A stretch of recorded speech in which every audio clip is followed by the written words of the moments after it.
大家好，歡迎大家收睇南方東英嘅產品特輯。咁今集繼續同大家分享多少少我哋個股共反產品嘅最新情況咧，以及市場上面嘅焦點啦，甚至新聞啦，需要大家注意嘅。咁隔晚間美股嘅走勢表現啦，就做得相對比較好啦。美股三大指數嚟講，升超過2.5%。咁一啲虛擬資產相關嘅股份，例如 MicroStrategy 啦，升超過7.9%，Coinbase 啦，亦都升超過8.5%嘅。咁盤後嚟講都繼續有個升勢啦。而 Tesla 方面嚟講，公佈完第一個季度業績嘅時候啦，咁仍然有資金繼續去做一啲追捧嘅，咁亦都升超過4.5%。咁翻到嚟港股交易時段啦，一啲7.7兩倍睇好嘅產品嚟講咧，就相對做得比較好，同埋受市場上面嘅關注啦。就包括7799啦 ，MicroStrategy 兩倍睇好嘅產品啦，7766 Tesla 兩倍睇好嘅產品嚟講咧，都升超過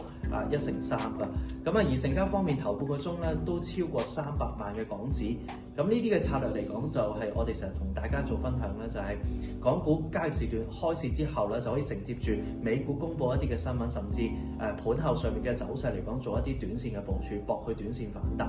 咁我哋 so far 睇翻琴日4月22號嘅9隻個股槓桿反向產品成交方面啦，超過4300萬嘅港紙嘅，咁超過83%咧嚟自港元嘅交易櫃台，咁1成7咧就嚟自美金嘅交易櫃台嘅。咁而至於最受市場歡迎嘅產品 turnover 最高咧，就係7388 Nvidia 兩倍睇跌嘅產品啦，成交方面咧超過1250萬嘅港紙，而排第二咧就係7366 Tesla 兩倍睇淡嘅產品啦，咁成交方面都超過1000萬嘅港紙嘅。而第三咧就係博 Nvidia 反彈嘅7788，咁成交方面都超過700萬嘅港紙。咁短線嚟講，美股嘅走勢就相對比較波動。而琴日啦，市場上面做得相對比較好嘅原因咧，就係市場開始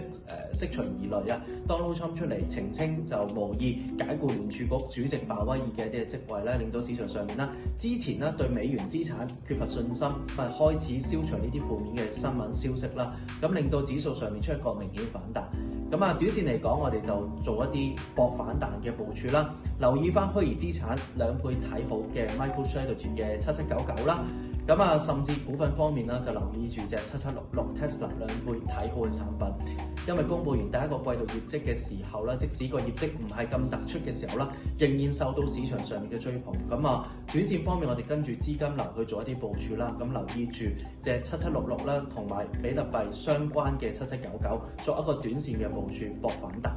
咁今日分享到呢度，多謝大家收睇。